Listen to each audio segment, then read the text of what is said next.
Hi, I'm Joe from Cole's Music, and today I'd like to talk about vibrato on the saxophone. And one of the things about vibrato is there's many different styles of vibrato. If you went back to recordings of the 20s, the vibrato is very, very pronounced and very fast. As you go through the 30s, it becomes less and less pronounced, and then in more modern saxophone playing, it is sometimes almost non-existent. I think vibrato is a great device to use, and something that is fun to study. Where to get started on this is interesting. Once again, YouTube has a lot of great videos. YouTube and recordings, listening to how different players use vibrato. I think that vibrato is hard to learn unless you have a concept in your head of what you want it to sound like.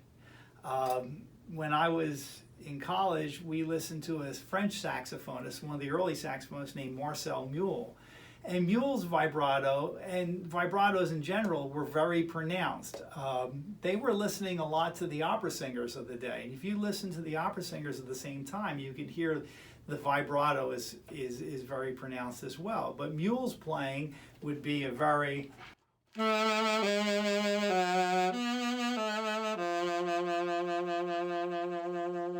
So very, very pronounced vibrato, but very interesting and something that's fun to do. In jazz, every jazz player had a different concept of vibrato, but to me, it really dresses up your playing. So if I played something straight,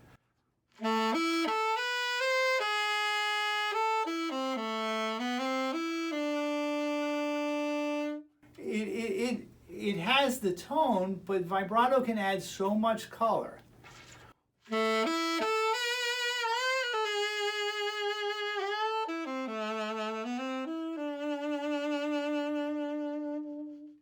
So that's one of the uses of vibrato, but how to get started on vibrato. Now, vibrato requires a very consistent airstream.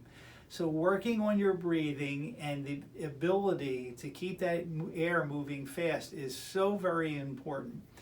And also a relaxed jaw, which I talked about in another video. Now, when you start out with vibrato, it's going to sound very mechanical, but the idea is that you want to be able to control your speed of your vibrato according to what kind of effect you're trying to make.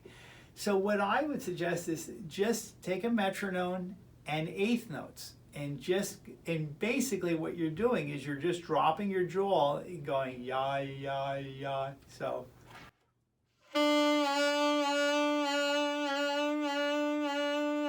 That kind of effect. And then what you can do is once you have control in different registers of the eighth note, go to triplets.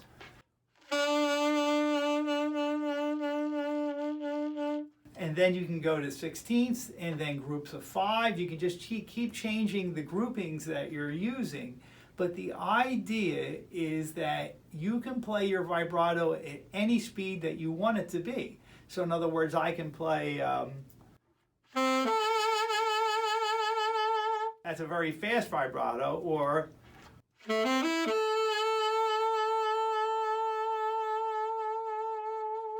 And so you can change the speed of that vibrato, but you want to have that control.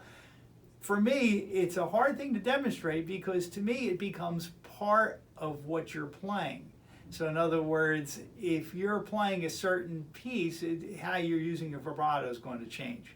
So if I use...